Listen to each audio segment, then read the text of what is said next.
मुझे लगता है वाकई में ज़रूरी है। ये एक प्रतीक है करप्शन का, ये एक प्रतीक है भ्रष्टाचार का, और वो सारी बेवफाई जो केजरीवाल ने की है और सबको जाना चाहिए। और मैं आपकी तरफ से आपके सवाल का मैं जवाब दूंगी और खुद मैं पूरा प्रयत्न करूंगी कि कम से कम कुछ दिन खोल के दिखाया जाए केजरीवाल जी का भ्रष्टाचार।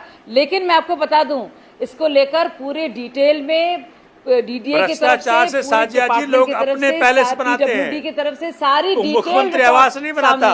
अरे सोमनाथ जी, मुख्यमंत्री आवास जनता का प्रॉपर्टी है। चुप रहते आप, थोड़ी जनता की प्रॉपर्टी है वो।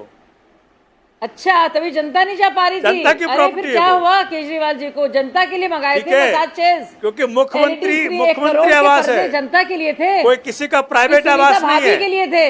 मैं तो साजिया जी बोलूंगा, कोई एक मामूली काउंसलर उठा लीजिए बीजेपी का अपने आप को और जाके उनके घर दिखाइए। को समझा रहे हो आप कि अपने आप को समझा रहे हो? मामूली काउंसलर को उठा लीजिए, अच्छी बात है, और दिखाइए उनकी प्राइवेट प्रॉपर्टियां। वेरी गुड, कहीं बेहतर होगी। आप सुना रहे हैं केजरीवाल जी को, बहुत अच्छा किया। बगावत के सुर देखिए आप सोमनाथ जी की आवाज में, क्योंकि सोमनाथ बता रहा है केजरीवाल को अभी इस चैनल पर आपके प्राची जी कार्यालय सवाल कर दिया, अरविंद जी ने बनाया, केजरीवाल को फटकार लगाई सोमनाथ ने।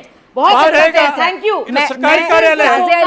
शाज़िया अलमिजी और सोमनाथ भारती जी, मुझे बार-बार कहना पड़ रहा है, आप लोग पुराने साथी हैं तो आपके पास सरकारी कार्यालय है केजरीवाल को, बहुत इसलिए आप हर मसले पर चर्चा कर लेना चाह रहे हैं। लेकिन आज मेरा मुद्दा है नए सीएम का बंगला वर्सेस पुराने सीएम का बंगला, किस पर कितना खर्च हुआ, जनता के पैसे कहां पर खर्च हुए। सोमनाथ भारती जी, अब एक सेकंड रुक जाइए बस। शाज़िया जी, एक सवाल का जवाब और दे दीजिए। ये सवाल का जवाब आपने पहले भी नहीं दिया था। वो कह रहे जब एक बंगला है, जब एक बंगला ऑलरेडी बन गया जिस पर आप कहते हैं 45 करोड़ रुपए का खर्चा हो गया, तो उसमें ना रह के नया बंगला बनाने की जरूरत क्या?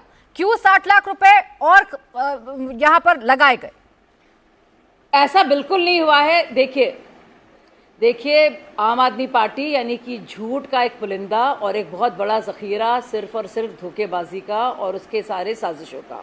तो इसलिए क्यों सीरियसली लेती इनकी बातों को? एक बहुत ही साधारण सा बंगला जो एलोकेट किया गया है, उसमें औपचारिकता के लिए कुछ बुनियादी चीजें, जिसका एक सार्वजनिक टेंडर भी सामने है, सार्वजनिक टेंडर है सामने, उसके साथ सवाल कुछ और है साजिया उनका। कौन रहेगा उस बंगले में? सवाल ये है कि मुख्यमंत्री आवास बना हुआ है, लोगों के लिए उसी में रहिए, काम शुरू करिए आप और सोचिए एक्स्ट्रा क्यों खर्च कर रहे हैं। आपकी तरह नहीं है, क्योंकि आपकी तरह अय्याश नहीं है भाई। अय्याशी के जो पूरे हम तो कह रहे हैं सुल्तान साहब जाके देखिए, नहीं है।